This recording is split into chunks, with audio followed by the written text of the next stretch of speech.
Hi friends. Arunachalam అంటే అర్థమేమిటో తెలుసా మీకు? అరుణ అనగా ఎర్రని, అచలం అనగా కొండ, ఎర్రని కొండ అని తాత్పర్యం. అరుణ అంటే పాపములను పరిహరించునదని అర్థం. తమిళంలో తిరువన్నమలై అంటారు. తిరు అనగా శ్రీ, అన్నమలై అనగా పెద్ద కొండ అని విశ్లేషణ. ఇది చాలా గొప్ప పుణ్యక్షేత్రం. స్మరణం మాత్రం చేతనే ముక్తి నొసిగే క్షేత్రం. కాశీ, చిదంబరం, తిరువారుల కంటే మిన్నాయని భక్తులు విశ్వసిస్తూ ఉంటారు. రమణ మహర్షి దీని ప్రాముఖ్యాన్ని పదే పదే చెప్పటం జరిగింది. పాదాచారులై శివనామ స్మరణ గావిస్తూ ప్రదక్షిణ చేసేవారికి మహాపుణ్యం సిద్ధిస్తుందని మహాత్ముల యొక్క వచనం.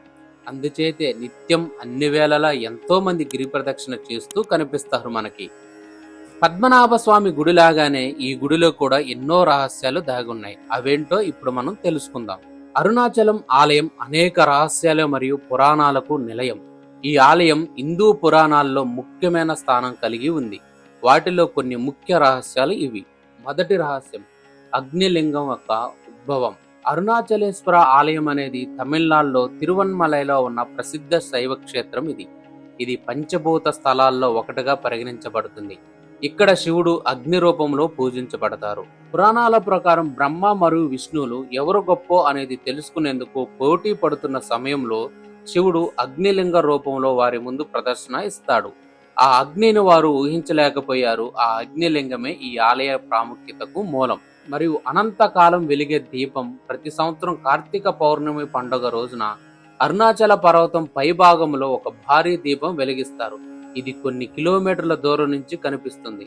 ఈ దీపం అనాదిగా వెలుగుతూ వస్తుందనేది నమ్మకం. రెండవ రహస్యం, గిరి ప్రదక్షిణ. తిరువన్నామలై పర్వతాన్ని చుట్టుముట్టి చేసే గిరి ప్రదక్షిణ దాదాపు 14 కిలోమీటర్లు. ఇలా చేయడం వల్ల శివుడి యొక్క సంపూర్ణ అనుగ్రహం లభిస్తుందని భక్తులు ప్రగాఢంగా విశ్వసిస్తూ ఉంటారు.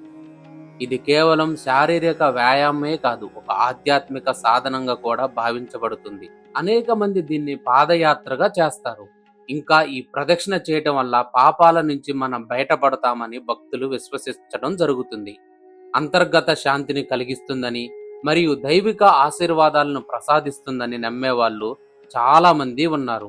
చెప్పులు లేకుండా చేసే 14 కిలోమీటర్ల నడక సంవత్సరాల తపస్సు లేదా ధ్యానానికి సమానమని చెప్పబడింది పురాణాల్లో. అరుణాచల పర్వతం స్వయంగా శివస్వరూపం. ఇతర క్షేత్రాల్లో లింగ రూపంలో శివుడు పూజింపబడితే ఇక్కడ మాత్రం మొత్తం పర్వతమే శివుడి స్వరూపంగా పూజించబడుతుంది. శాస్త్ర ప్రకారం ఇది జ్యోతి స్వరూపం. మూడవ రహస్యం, శ్రీ రమణ మహర్షి జీవితం. ఈ ఆలయానికి అత్యంత ప్రముఖమైన భక్తుడు శ్రీ రమణ మహర్షి. ఆయన అనుభవించిన ఆత్మజ్ఞానం ఈ పర్వతం వద్దే మొదలైంది. ఆయన జీవితంలో అరుణాచల పర్వతం ఆధ్యాత్మిక గురువుగా ఉందని అంటారు. ఇందులో చాలా మంది యోగులు, సిద్ధులు పర్వతం చుట్టూ నివసించారని, వారు ఇంకా జీవించి ఉన్నారనే నమ్మకం కూడా ఉంది. వారు కనిపించకపోయినా వారి గురించిన అనుభవాలు కొంతమంది సాధకులు మనకి వివరిస్తూ ఉంటారు. నాలుగవ రహస్యం, పురాణాల ప్రకారం పార్వతీదేవి సరదాగా శివుడు కళ్ళు మూసివేసింది. దాంతో ప్రపంచం మొత్తం కూడా అంతిమ అంధకారంలోకి నెట్టివేయబడింది. తదనంతర కాలంలో పార్వతీదేవి కాంచీపురంలో ఇసుకతో ఒక శివలింగాన్ని రూపొందించుకొని పూజించడం ప్రారంభించింది. అప్పుడు శివుడు ఆమెను తిరువన్నమలైకి వెళ్లి తన శరీరంలో సగం పొందటానికి తపస్సు చేయమని కోరాడు. శివుడి మాటను అనుసరించి పార్వతీదేవి అరుణాచలంలో శివుడిని సేవిస్తూ ఉండగా రాక్షసుడు ఆమె తపస్సుకు భంగం కలిగించడానికి ప్రయత్నించాడు. అప్పుడు పార్వతీదేవి దుర్గాదేవి రూపాన్ని ధరించి కార్తీక పౌర్ణమి రోజున ఆ రాక్షసుడిని సంహరించడం జరిగింది. అప్పుడు శివుడు కొండపై పవిత్ర అగ్ని రూపంలో తనను తాను ప్రత్యక్షం చేసుకొని తన శరీరం యొక్క ఎడమ భాగంలో పార్వతీదేవిని కలిపేశాడు.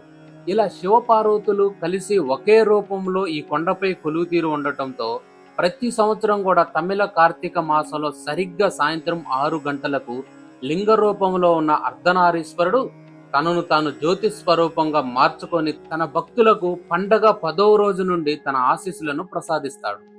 ఐదవ రహస్యం, 1000 స్తంభాలు. విజయనగర రాజవంశ కాలంలో నిర్మించిన 1000 స్తంభాల గుడి ఈ ఆవరణంలో కేవలం ఒక నిర్మాణ అద్భుతం మాత్రమే కాదు, అనేకమైన రహస్యాలతో నిండి ఉంది. ప్రతి స్తంభం పౌరాణిక వ్యక్తులు మరియు విశ్వసిహనాలను వర్ణిస్తూ సంక్షిప్తంగా చెక్కబడింది.